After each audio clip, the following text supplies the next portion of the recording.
Bien, mesdames et messieurs, chers amis, chers camarades, car les mots n'appartiennent à personne, comme les couleurs, il suffit de les utiliser et laisser en désuétude, laisse aux autres le soin de les récupérer, le mot camarade étant celui utilisé par tous ceux qui combattent.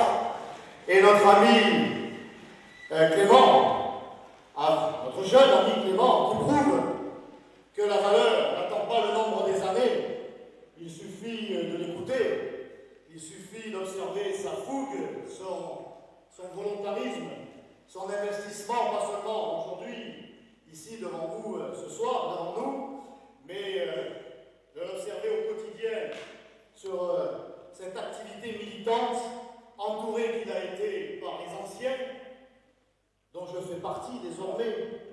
Mon Dieu, que le temps passe vite, l'on est très vite le vieux de quelqu'un. N'est-ce pas, José? Et toi, ça fait longtemps. Heureusement qu'il était là, José, pour aider notre jeune ami Clément à mener à bien cette campagne et constituer cette liste parce qu'il ne s'agit pas que d'une tête de liste, il y a une tête d'une liste. Il a fallu que les Gardanaises et les Gardanais accordent à nouveau leur confiance à notre ami Clément, et c'est ce qui a été fait dans des conditions assez simples finalement, puisqu'il a fallu que cette liste voie le jour en quelques jours.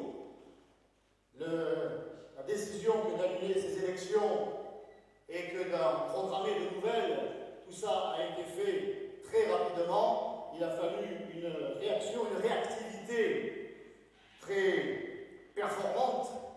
Et il est vrai, comme l'a souligné Clément, que la fédération, car elle mérite d'être soulignée, il y a l'aspect politique, il y a le programme qui a été établi par Clément et par ses conseillers, et par les Gardanais, et il y a aussi toute la logistique qui a dû être mise en place en un temps record. Et à mon tour de remercier mon chargé de mission et les militants de la fédération, notre ami Jean-Pierre Roman en particulier, qui ont participé à cette campagne pour qu'elle soit une réussite. Merci à monsieur Dely et à tous les militants de la fédération.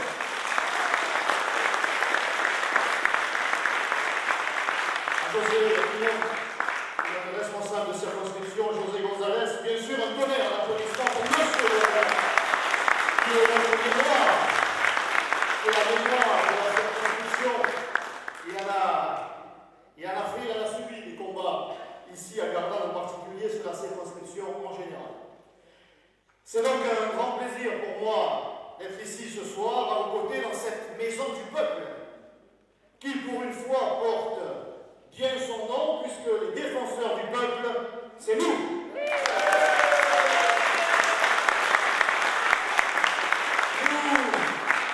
Nous sommes alors d'un scrutin plus ouvert que jamais, et sans doute d'une redistribution des cartes politiques dans cette ville où les Gardanais se rendent compte à quel point ils ont été trahis par leurs élus jusqu'à présent. Autour de notre mouvement, le paysage politique ressemble à une vaste farce, à un jeu réservé aux amateurs de petits arrangements souterrains entre partis politiques, voire de coups de poignard à l'intérieur même de ces partis. Chez ceux qui se prétendent de droite, on reflète bien ce qu'a toujours été l'UMP, à savoir une pure compétition de personnalités sans aucun contenu ni ligne directrice. Vous avez d'un côté une femme, Madame Chantal Cruveilhier, l'ai-je bien prononcé? Madame Cruveilhier, qui s'est alliée avec Guérini. Écoutez bien parce que c'est difficile à suivre. Avec Guérini au départemental. Et de l'autre, un agent de M. Maillet, le maire de Bouguer, qui est avant tout préoccupé de diviser son camp, M. Maillet, pour mieux empêcher l'émergence d'un rival, en l'occurrence M. Giusti. Il faut dire que M. Maillet n'a toujours pas digéré sa défaite aux élections législatives 2012 et estime que le Front National en est responsable pour ne pas s'être désisté en sa faveur. M. Maillet fait mine d'oublier que déjà son parti politique, l'UMP, en appelait partout sur le territoire national à l'application du ni socialiste, ni Front National, favorisant par là même l'élection de dizaines, voire de centaines de députés de gauche, allant du Parti socialiste aux communistes en passant par les Verts. Alors lui, il fait semblant de l'oublier, nous ne l'avons pas oublié. Il y a quelques années aussi, peut-être que Clément n'était pas encore né, il y a quelques années, à l'occasion d'une élection législative partielle, déjà à Gardanne, un certain Renaud Muselier, vous savez, celui qui s'en va, celui qui dit « je m'en vais comme un prince », et puis qui revient comme un toutou, espérant obtenir un nouvel os électoral à Angers, eh bien à l'époque, quand il avait encore certaines auras sur la fédération du RPR, je crois que c'était encore le RPR, à l'occasion de cette élection législative partielle, et qui voyait au deuxième tour s'affronter un candidat issu du soviétisme à la française, en l'occurrence Roger Meilly, dont il disait qu'il avait combattu aux côtés de son grand-père, l'amiral Muselier, sans se rappeler que M. Meilly, à l'époque, était bien trop jeune pour combattre aux côtés de l'amiral, mais c'était là la seule raison que M. Muselier avait trouvée pour justifier son appel à faire battre le Front National au profit des communistes. Eh bien nous, ce devoir de mémoire-là, nous ne l'avons pas oublié.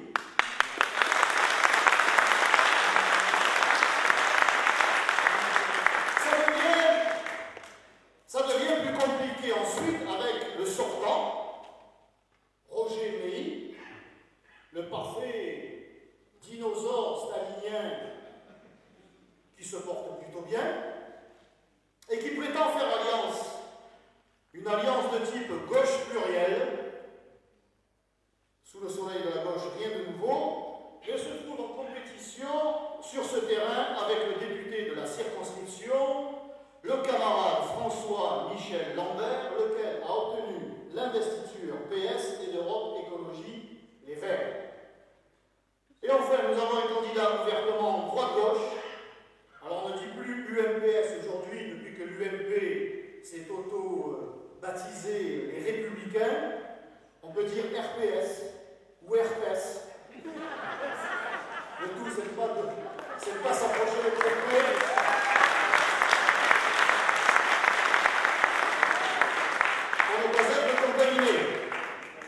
Nous avons donc ce monsieur Jean-Brice Carrella, qui est socialiste et qui a tendu la main aux candidats UDI et Modem, qui eux-mêmes ont soutenu les candidats UMP à la dernière élection.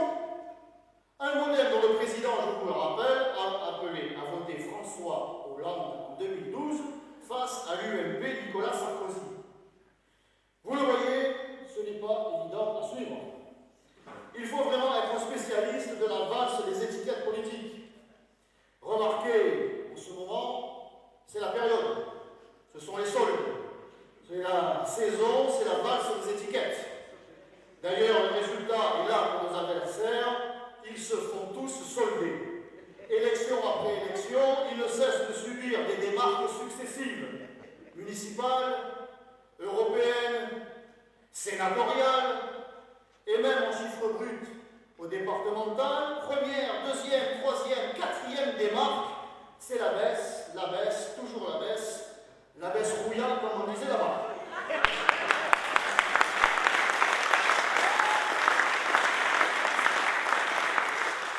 Mais ce n'est pas qu'une question d'étiquette politique.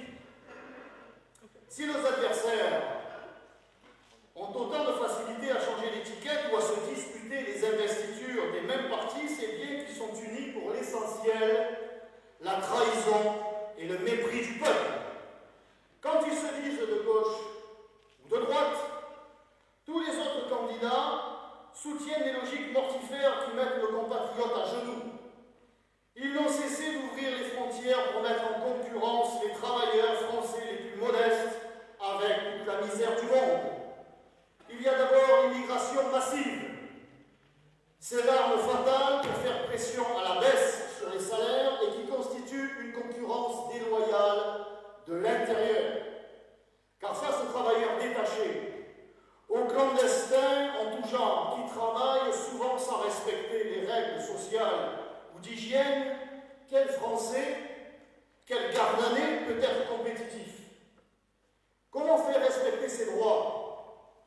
quand chaque jour débarquent des milliers de nouveaux arrivants, légaux ou pas, prêts à tout pour rester en France, quitte à être exploités ou être assistés.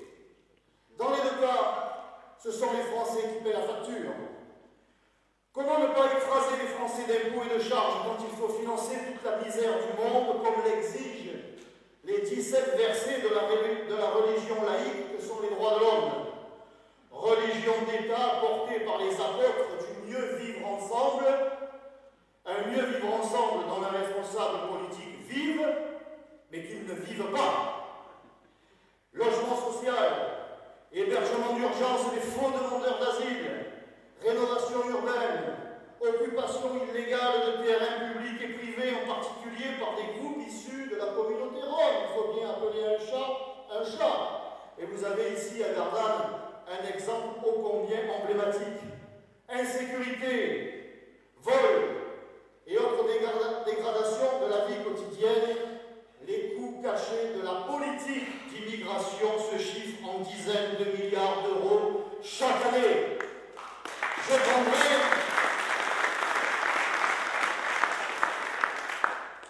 connaissant un petit peu Marseille, en particulier les quartiers nord, je prendrai des exemples très concrets. Celles et ceux qui m'ont entendu les relater déjà 150 fois me pardonneront de les relater pour la 151e, mais ces exemples-là sont tellement emblématiques et à l'image de ce qui peut se passer tous les jours dans les quartiers nord, à Marseille, et sur l'ensemble de la ville, du département, de notre région et en réalité sur l'ensemble du pays. Au lendemain de la victoire du Front National, de l'équipe de militants que nous étions il y a quelques années, n'est-ce pas Stéphane? Lorsque nous nous sommes présentés pour la première fois en 2001 dans les 13e et 14e arrondissements, et que nous n'avions pas pu nous qualifier au deuxième tour, nous étions face à un certain Bruno Maigret qui est parti, qui est tombé dans les oubliettes de l'histoire. Eh bien, nous avons travaillé avec acharnement pour qu'en 2014, eh bien, nous remportions cette victoire ô combien méritée. Eh bien, le nouveau maire que j'étais a été invité à une réunion sur la rénovation urbaine. Et il y avait là, à huis clos, il n'y avait pas de presse, il y avait là le préfet Cadeau, qui nous quitte déjà, il y avait là la préfète à l'égalité des chances, parce qu'à Marseille, nous n'avons pas d'argent, mais nous avons beaucoup de préfets, Madame la Juste, qui s'en va, heureusement. Il y avait là les bailleurs, il y avait là le commissaire du 14e, il y avait là l'adjointe de M. Godin à la politique de la ville, Madame Fructus, qui est un poème. Et on a dû oublier que le maire des 13e et 14e arrondissements avait changé. C'est pas possible autrement. Pour avoir entendu les discours, qui n'étaient pas des discours, mais qui pour une fois rapportaient la réalité des quartiers entiers, voire d'arrondissements, cette réalité ethnique, car c'est comme ça que le préfet l'a présenté. Le préfet nous dit « Je suis très inquiet pour le programme de rénovation de la cité du Vieux Moulin dans le 14e à Marseille. Nous avons constaté qu'il y avait une organisation clanique, que les gitans avaient chassé les maghrébins. Nous avons rencontré le chef des gitans, qui est d'accord pour accueillir d'autres familles, à condition qu'elles soient gitanes.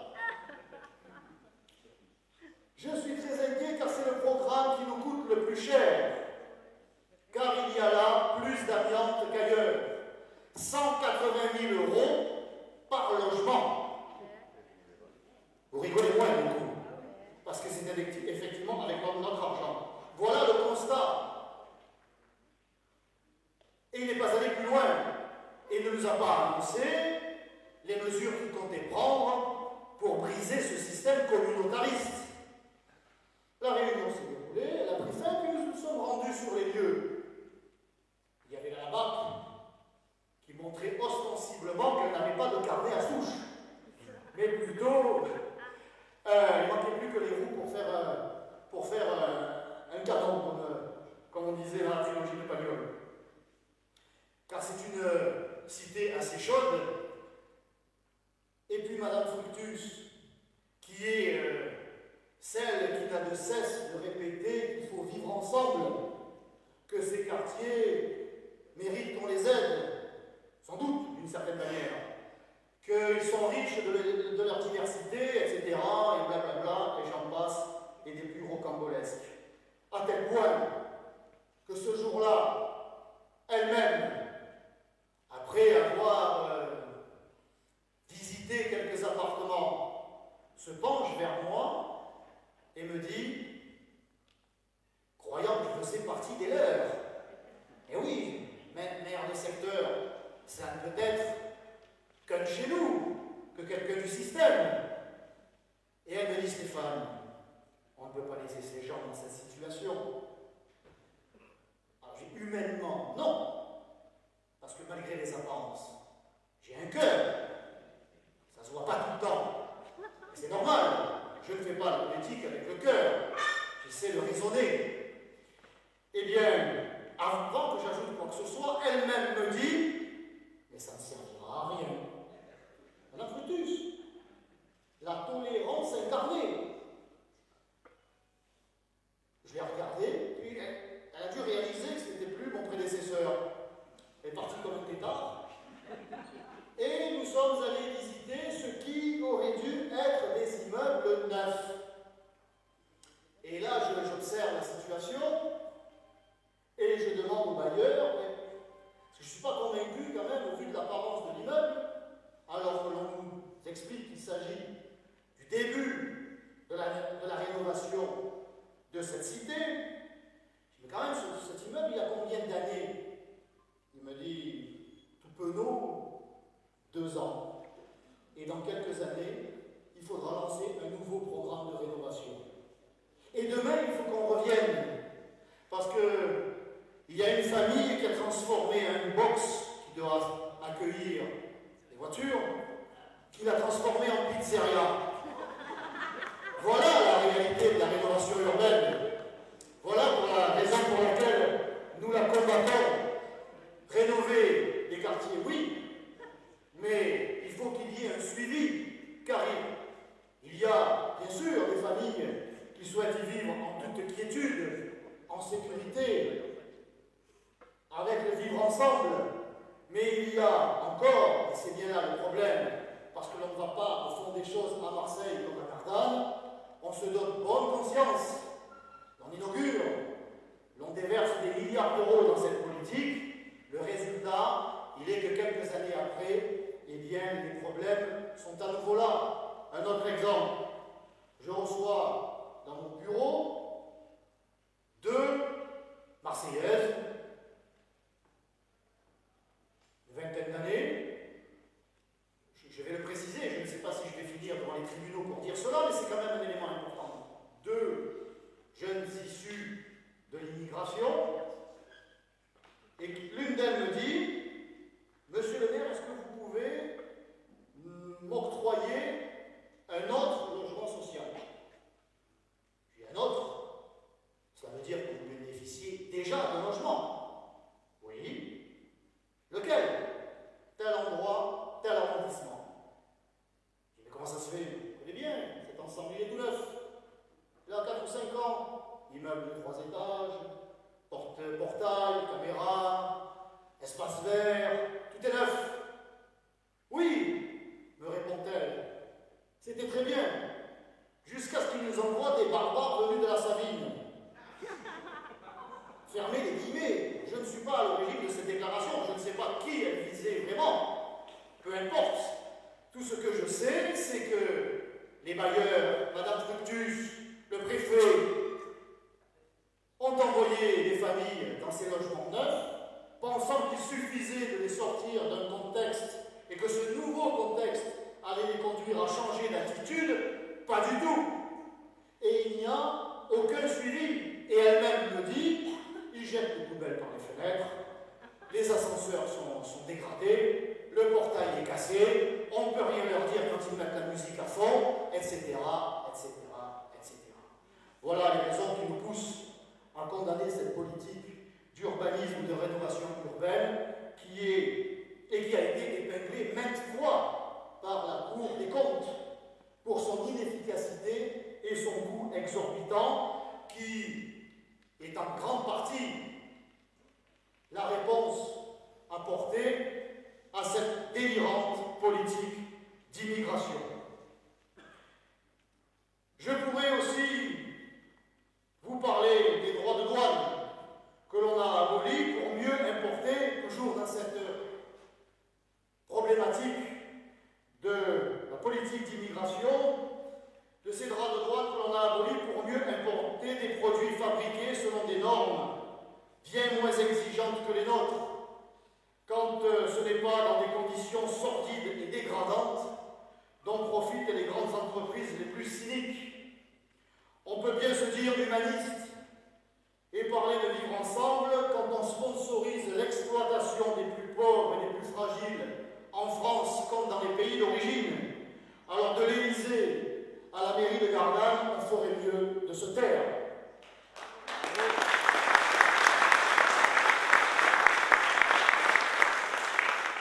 Tous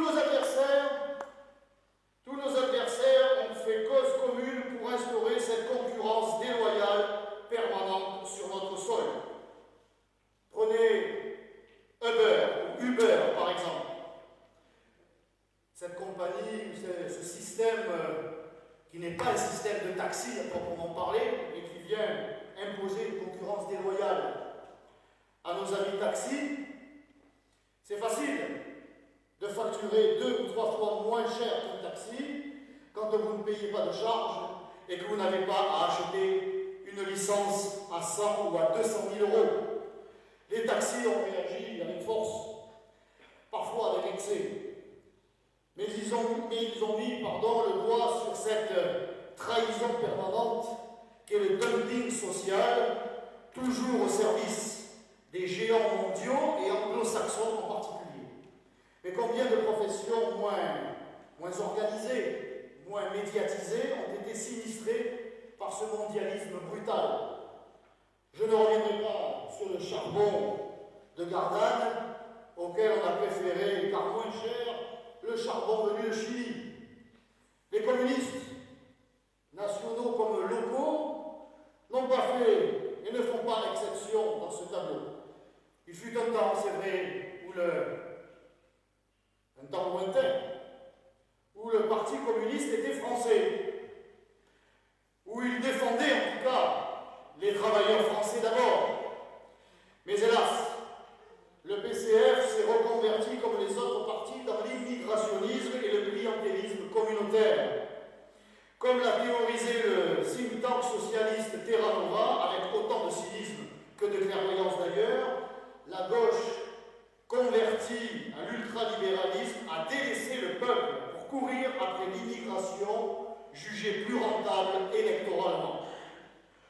Pour pouvoir à la fois complaire à la haute finance et continuer à s'inventer des opprimés à défendre, ils ont choisi de défendre les autres peuples que le peuple de France, et en particulier le peuple de Gardanne.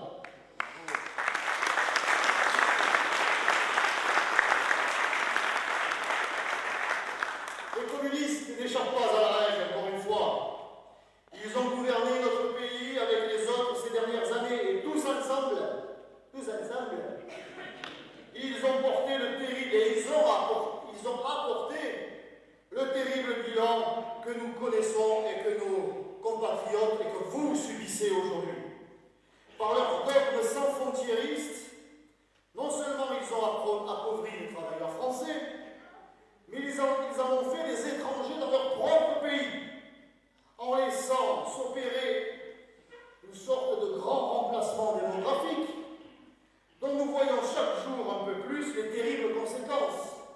Alors je sais qu'on nous fait le procès de soutenir cette théorie d'extrême, de je ne sais pas trop quoi, du grand remplacement. Il paraîtrait, il s'agirait d'une théorie. Moi je vous le dis,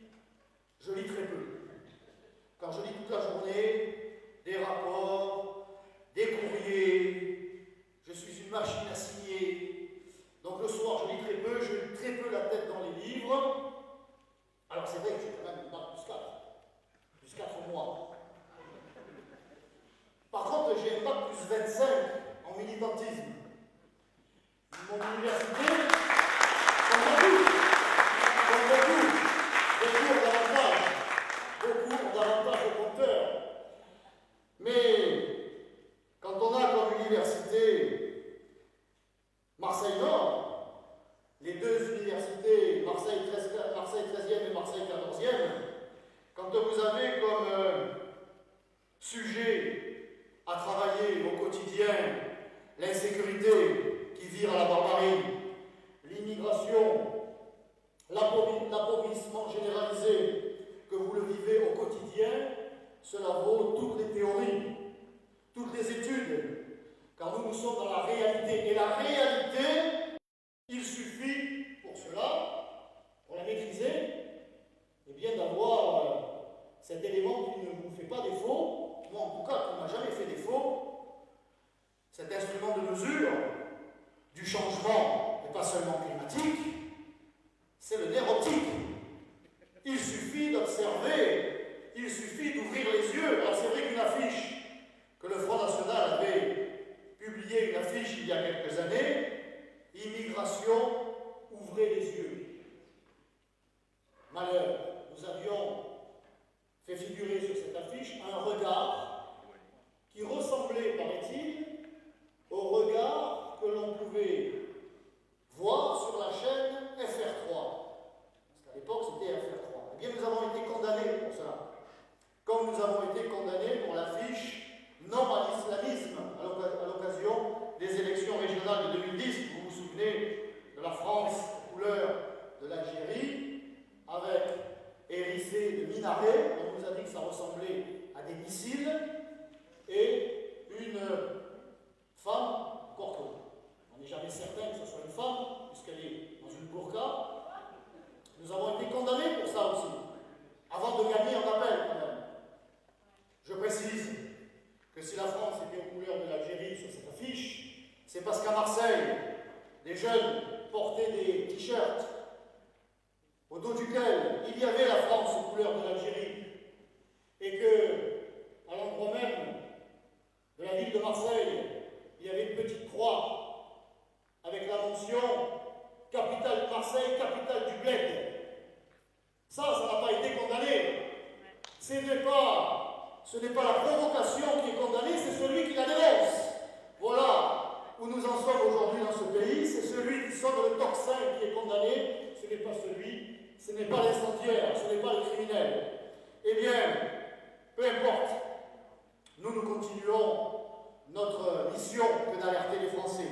Alors, encore une fois, les communistes, ce sont eux aussi, les Gardanais en particulier, convertis à l'ultralibéralisme, convertis à l'immigrationnisme pour essayer d'en tirer une sorte de retour sur investissement électoral.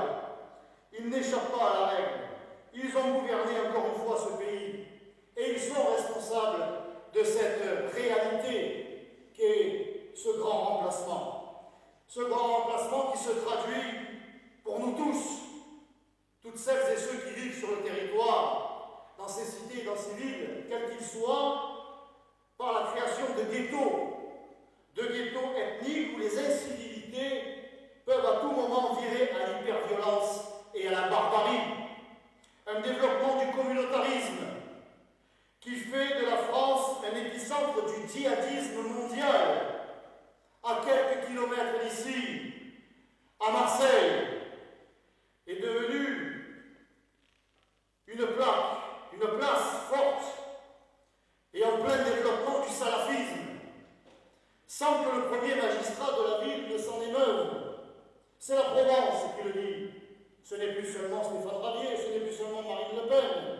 C'est la Provence qui le dit. Alors, aujourd'hui, c'est une vérité. C'était intellectuellement, politiquement accepté, tant que c'était le Front National qui sonnait le tocsin. Il ne pouvait s'agir, évidemment, que de racisme ou d'islamophobie, comme le disent aujourd'hui les socialos, coco, bobo. Tous les partis.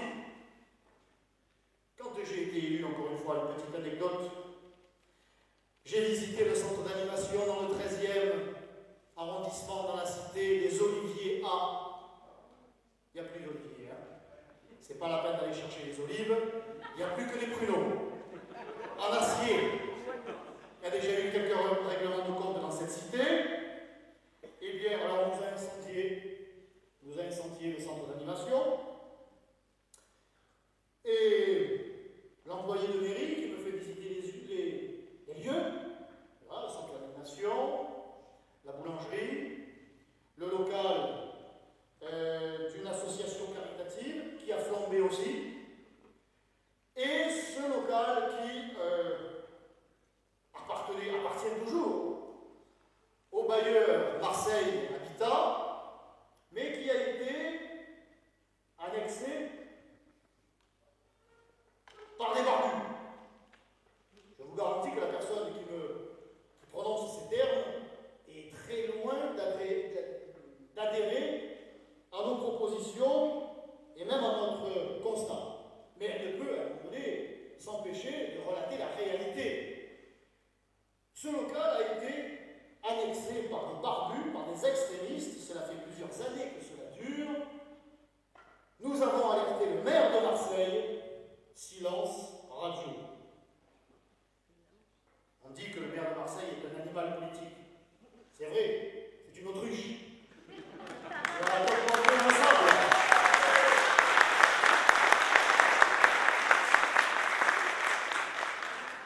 Voilà encore un exemple de ce qu'il ne faut surtout pas dire, de ce qu'il ne faut surtout pas faire savoir. Tout va bien. Dormez, braves gens, si vous y arrivez, s'il n'y a pas trop de vacarme à pas d'heure pendant certaines fêtes. Tous les partis, tous, que nous avons face à nous sont responsables, car les responsables, ce sont eux. Tous les partis sont responsables de cette situation. Ils l'ont voulu, ils l'ont pensé, ils l'ont créé, mais aujourd'hui, à Gardanne comme ailleurs, même si à Gardanne, ils en sont pour l'instant plus ou moins épargnés, pour l'instant, ils ne savent pas du tout comment y remédier. Face aux menaces terroristes qui pèsent sur le moindre Français, hier des caricaturistes, des policiers, un chef d'entreprise, des clients d'un magasin, demain, à qui le tour? Car aujourd'hui, nos responsables politiques sont dépassés, complètement à la ramasse, discrédités, incapables de rétablir l'ordre et la sécurité, se contentant de déclarations comme autant d'écrans de fumée qui aveuglent de moins en moins les Français. Car aujourd'hui, chers amis, vous le savez, c'est en France que l'on décapite. C'est en France que la barbarie a pris pied. C'est en France que le djihadisme s'exprime avec la violence la plus atroce. De la barbarie du 5 juillet 62, que nous n'avons pas oublié, nous, en passant par les moines de Tibérine,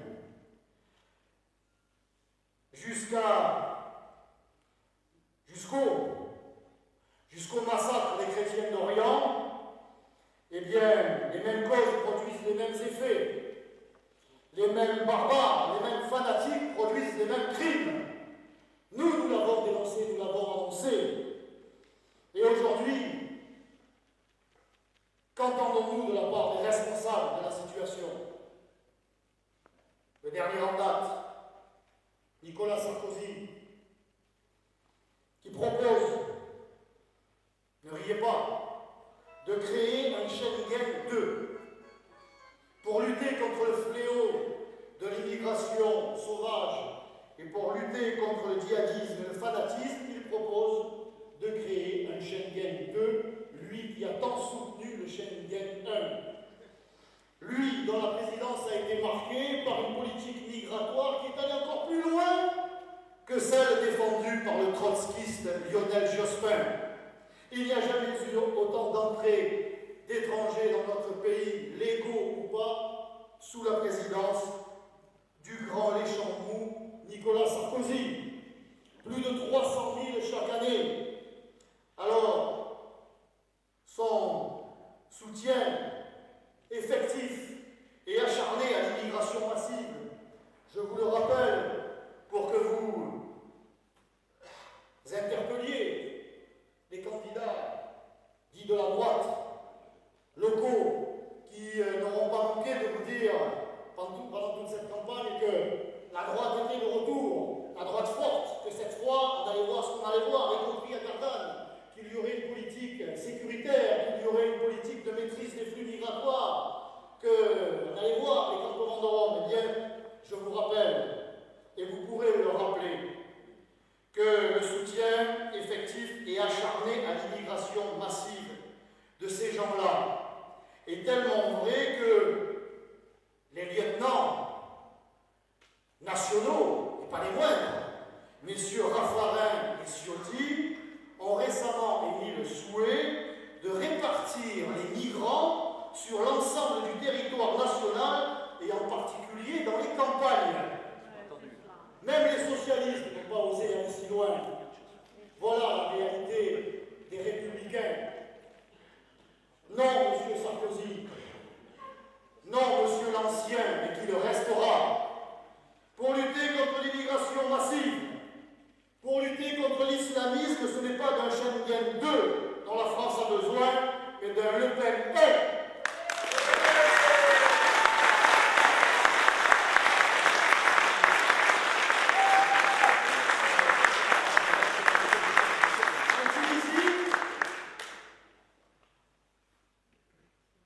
Ne s'embarrasse pas de vivre ensemble ou de pas d'amalgame.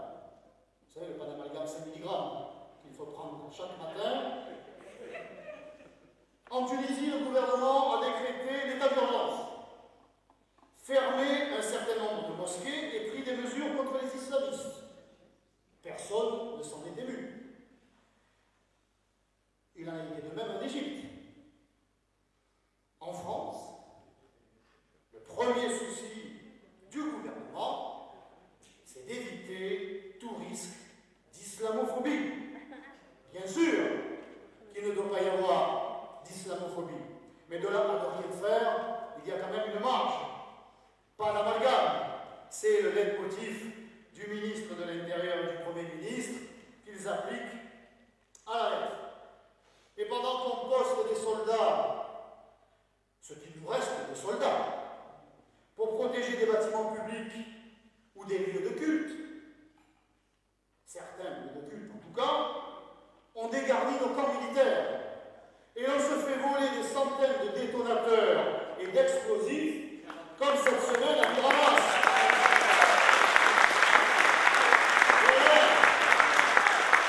Voilà les conséquences de leur politique, voilà leur sens des réalités, des priorités. Les Français, toujours derniers servis. Dès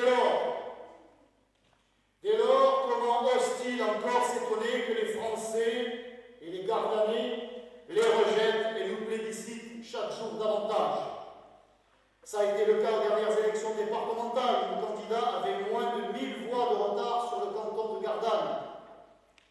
Ce résultat est une avancée spectaculaire, même s'il n'y a pas eu d'élection à la clé. Quel résultat?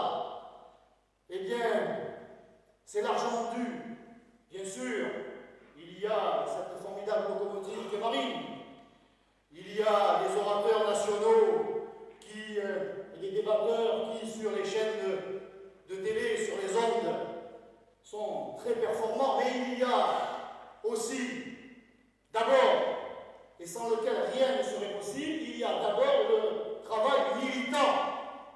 Sans les militants, il n'y aurait pas les tribuns, il n'y aurait pas les députés, il n'y aurait pas les sénateurs. Donc les résultats qui ont été obtenus à Gardanne, en particulier sur l'ensemble de notre département des Bouches-du-Rhône en général, nous le devons à la locomotive nationale, mais aussi aux petites locomotives locales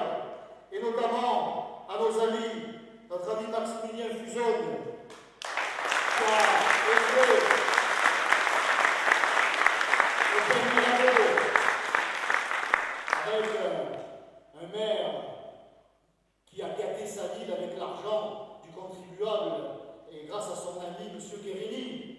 Et bien malgré ça, le travail, en particulier de notre ami Maximilien, le travail de Clément et de celui de tous les élus qui sont dans ce canton, qu'ils me pardonnent, je ne vais pas les citer parce que je vais en oublier quelques-uns, et à la sortie, ce n'est pas les communistes qui vont me lapider, mais mes amis. Donc ils se reconnaîtront. Bien, donc c'est grâce à votre travail, grâce au travail de militants, que vous avez obtenu ce score historique sur le canton de Gardanne. Que le chemin parcouru en un an. Clément siège depuis maintenant 15 mois au conseil municipal. Il a su y faire ses classes et ses preuves. Il a su de nouveau composer une liste de Gardanais et de Gardanaises de tous horizons qui connaissent bien leur ville et vont pouvoir la débarrasser des mauvaises pratiques enquistées par bientôt 40 années de règne du soviet qui n'a plus rien de suprême, M. Meilly. J'ai pu entendre tout à l'heure,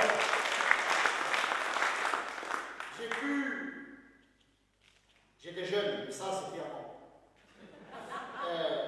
J'ai pu entendre tout à l'heure à quel point, s'il fallait une preuve, que notre ami Clément était un Gardanais pure souche, ou presque. À quel point il maîtrisait les dossiers de cette ville, des dossiers importants qui ont été abordés en conférence de presse. Donc il y a là une tête de liste compétente, entourée, épaulée, soutenue par des Gardanais qui, peut-être, ne sont pas sortis de l'ENA, mais ont les pieds dans le réel, savent de quoi ils parlent quand ils parlent de Gardanne, quand ils parlent de l'insécurité, du chômage, eh bien, ce sont des témoins qui parlent, et non pas des penseurs, des gens qui auraient étudié Gardanne dans les livres, mais des gens qui vivent Gardanne.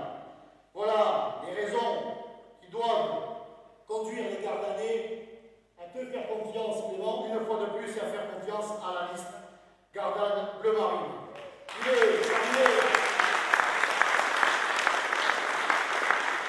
de notre devoir, de votre devoir, Gardanaises et Gardanais, d'extirper les derniers gardes rouges du département, et je vous appelle à vous inscrire pour aider notre ami Clément et toute son équipe à tracter. Il reste encore une journée de travail. À inonder les boîtes aux lettres et les marchés de la ville. Venez aussi les aider à surveiller les bureaux de vote. Vous savez à quel point le jour du scrutin est le jour où la démocratie est la moins présente. C'est le jour de la grande truanderie. Peut-être pas à Gardanne. Ce sont les mauvaises langues qui disent ça. Ce sont les mauvaises langues. Mais on n'est jamais trop nombreux pour faire respecter la démocratie.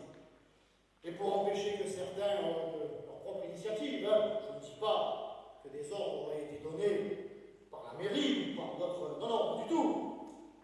Ce sont des républicains. République soviétique, mais république quand même. Mais il pourrait y avoir des initiatives malheureuses. Alors il faut être dans les bureaux de vote, parce que après travail acharné, après avoir tamboité, après avoir affiché, si vous ne gardez pas les bureaux de vote, c'est comme si vous n'aviez rien fait. C'est laisser le champ libre à nos adversaires.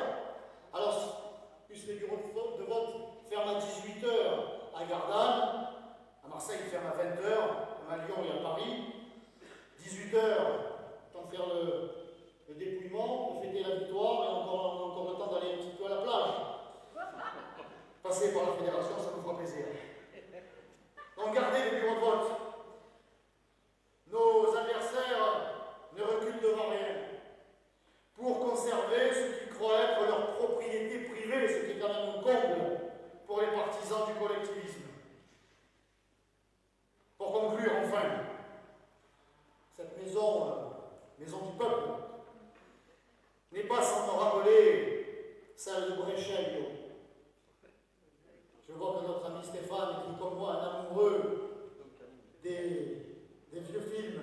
Celle de Brescello en Italie, dans laquelle s'affrontait au lendemain de la guerre le maire communiste Giuseppe Bottazzi, dit Pepone, et le curé du village Don Camillo, deux personnages et des histoires créées par le célèbre romancier Giovanni Guareschi.